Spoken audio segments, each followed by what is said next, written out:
Avec une voix aussi mielleuse, boire ses paroles est une évidence. Isabelle Maréchal. Mais on le sait depuis déjà environ 1 heure qu'à partir de 10h45, on devait être dans l'attente d'une annonce du premier ministre du Canada, Justin Trudeau.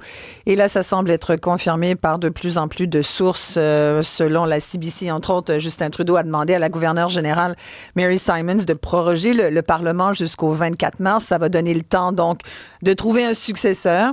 Il devrait prendre la parole dans les prochaines minutes. Je suis en compagnie d'Isabelle Perron qui surveille les réseaux sociaux là-dessus. Tu vas nous dire ce que les gens en pensent déjà.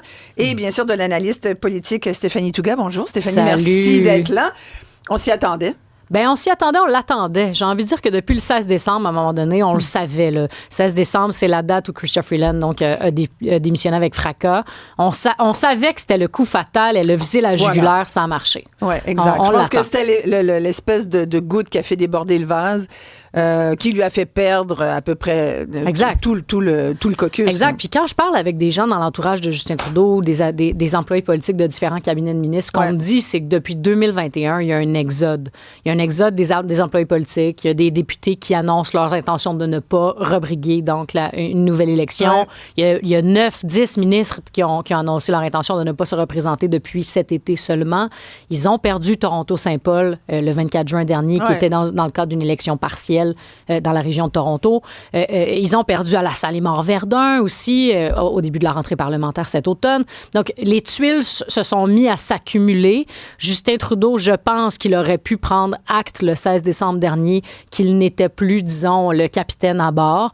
Il a décidé d'être 3 semaines de prendre les fêtes puis de se cacher, de se réfugier dans son mutisme. Moi, je pense que ça l'a beaucoup nui, à lui, parce qu'aujourd'hui, on a l'impression qu'il se fait démissionner. Mais c'est vraiment ça. Mais c'est vraiment ça. Même s'il va nous dire dans quelques minutes, je prends la décision de partir, il s'est fait démissionner parce qu'il n'existe pas de mécanisme donc formel au sein du Parti libéral du Canada pour que les députés disent Monsieur Trudeau, vous êtes notre chef, on vous invite à quitter. C'est comme, à mon avis, c'est toujours comme une mauvaise façon de sortir. Exact.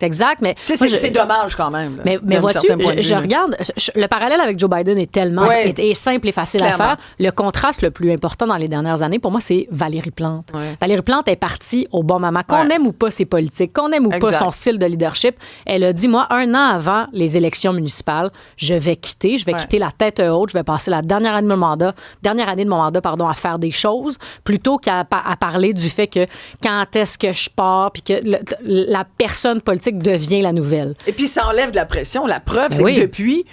il tombe moins sur la tête parce qu'on se dit, elle s'en va, elle est déjà partie quasiment.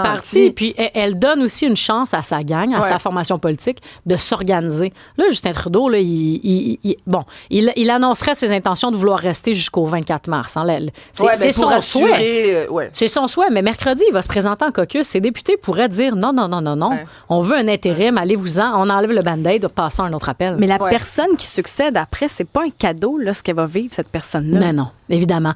Évidemment, cela dit, il y a moyen de dire la barre était tellement basse. Quand on regarde le dernier sondage, le Angus Reid qui est sorti il y a quelques jours, 13 %. Il y a même des projections qui laissent penser qu'il pourrait avoir juste 6 sièges libéraux advenant une élection demain si c'est Justin Trudeau.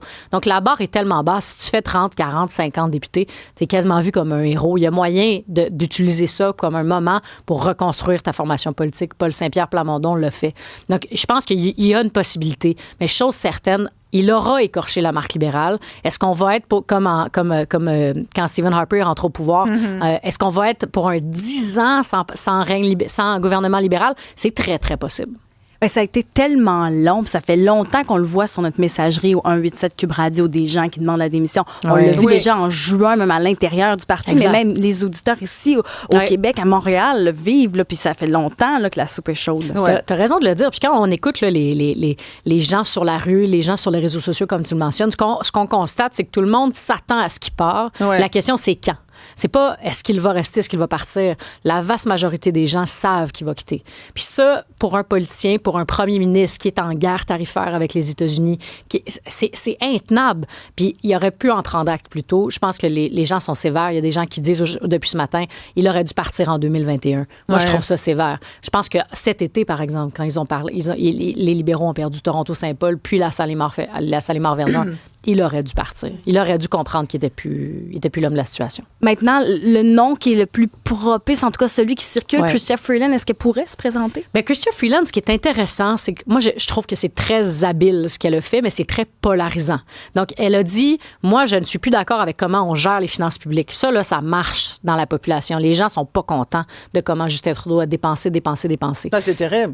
Oui, c'est ça. On a doublé la dette du Canada. Même si le dernier budget portait son nom, elle a quand même démissionné. Exactement. Après, elle a dit, moi, le congé de TPS, là, les 250 piastres, je suis pas d'accord avec ça. Elle a une voie de passage, je pense. Je pense que de toute façon, au cours des prochaines heures, puis ça commence tout de suite parce que dans l'émission de mon collègue Benoît Dutrisac, Stéphanie, tu vas y être. Oui, absolument. Donc, l'analyse de cette couverture se poursuit parce que le premier ministre n'est pas encore sorti. Ça devrait avoir lieu dans les prochaines minutes. Alors, merci Isabelle Perron, merci Stéphanie, merci à vous d'être là. Vous restez à l'écoute, partez pas, là, parce que c'est en train de se passer maintenant, là. Fait que vous restez avec nous et on se retrouve demain. Sans doute qu'on on va en reparler, bien sûr.